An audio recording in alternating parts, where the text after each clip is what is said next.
Hi friends, Visha's கிச்சனில் இன்றைக்கி 7 cup cake பிஸ்தாவை வச்சு எப்படி செய்கிறதுன்னு பார்க்கலாம். ரொம்ப சிம்பிள். வாங்க எப்படி செய்கிறதுன்னு பார்க்கலாம்.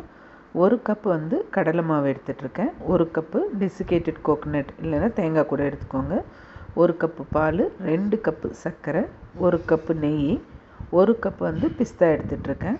இதுதான் தேவையான பொருள். 7 கப் பிஸ்தா கேக் எப்படி செய்கிறதுன்னு பார்க்கலாம், இல்லை பர்ஃபி. இப்போ ஒரு பேனில் பிஸ்தாவை லைட்டாக சூடு பண்ணிக்கோங்க. ரொம்ப கலர்லாம் சேஞ்ச் ஆகணுன்ட்டு இல்லை, லைட்டாக சூடு பண்ணால் போதும். அதை மிக்ஸி ஜாரில் போட்டு பல்ஸ் மோடில் பவுட்ரு பண்ணி எடுத்து வச்சுக்கோங்க. அதே கடாயில், எம்டி கடாயில் கடலை மாவு 1 கப்பு, அதை போட்டு கலர் சேஞ்ச் ஆகாமல் ஜஸ்ட்டு கை பொறுக்கிற அளவுக்கு சூடானால் போதும். அதையும் எடுத்து வச்சுக்கோங்க. ஒரு ட்ரேக்கு நெய் தடவி எடுத்து வச்சுருக்கேன். இப்போ பிஸ்தாவை பவுட்ரு பண்ணி எடுத்துகிட்டு வந்துட்டேன். இப்போ இது எல்லாத்தையும் கேஸ் ஆன் பண்ணாமல் கடாயில் ஃபஸ்ட்டு ஆட் பண்ணிக்கோங்க. டெசிகேட்டட் கோகோனட், கடலை மாவு, பால் எல்லாமே ஒரு கப்பு தான். சர்க்கரை மட்டும் 2 கப்பு. அப்புறம் நெய் 1 கப்பு. இது நீங்கள் டெசிகேட்டட் கோகோனட்டும் போடலாம், இல்லை நார்மலாக தேங்காய் துருவியும் 1 கப்பு ஆட் பண்ணிக்கலாம். பவுடர் பண்ண பிஸ்தா, இது எல்லாத்தையும் சேர்த்து நல்லா ஃபஸ்ட்டு கலந்து விட்டுருங்க கைவிடாமல். அதுக்கப்புறம் கேஸ் ஆன் பண்ணுங்கள். நல்லா மிக்ஸ் ஆனதுக்கப்புறம் கேஸ் ஆன் பண்ணிவிட்டு மீடியம் ஃப்ளேமில் அந்த சர்க்கரை மெல்ட் ஆகி நெய் எல்லாம் உருகி ஒரு ஒட்டாத பதத்துக்கு வரும். அந்த டைமில் டக்குன்னு ட்ரேயில் எடுத்து கொட்டிடுங்க. ட்ரே மட்டும் ரெடியாக எடுத்து வச்சுக்கோங்க.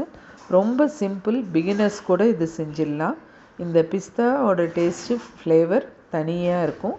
நீங்கள் இந்த பிஸ்தாக்கு பதிலாக கேஷ்யூ மட்டும் யூஸ் பண்ணலாம், இல்லை பாதாம் மட்டும் யூஸ் பண்ணலாம், இல்லை 3 சேர்த்து யூஸ் பண்ணலாம். கேஷ்யூ, பாதாம், பிஸ்தா எல்லாம் சேர்த்து 1 கப் ரேஷியோ வரணும், அவ்வளோதான். இப்போ இதை கரெக்டாக ட்ரேயில் கொட்டிட்டு ஈவனாக நீங்கள் ஸ்ப்ரெட் பண்ணி விட்டுருங்க. மேலே டெக்கரேஷனுக்கு பாதாம் இல்லைன்னா சில்வர் எது வேணாலும் யூஸ் பண்ணிக்கோங்க. இப்போ நல்லா இது ஈக்குவலாக பண்ணிவிட்டு கொஞ்சம் சூடு இருக்கிறப்பயே இந்த மாதிரி லைட்டாக கத்தியில் கட் பண்ணிவிடுங்க. இது ரொம்ப ரொம்ப ஈஸியாக இந்த தீபாவளிக்கு நீங்கள் செஞ்சிடலாம்.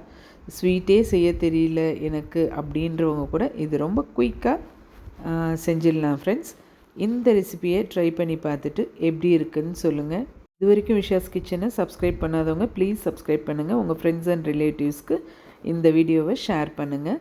பாருங்கள், இப்போ இதை உடச்சி காமிக்கிறேன். எவ்வளோ சாஃப்டாக இருக்குன்னு எங்கள் பாப்பா தான் உடைக்கிறா. ரொம்ப சூப்பராக இருக்குது. ஹாப்பி தீபாவளி. எல்லோரும் இந்த தீபாவளிக்கு இந்த ஸ்வீட்டை ட்ரை பண்ணி பாருங்கள். இதே மாதிரி இன்ட்ரெஸ்டிங் வீடியோவோட அடுத்த வீடியோவில் பார்க்கலாம். Thank you friends.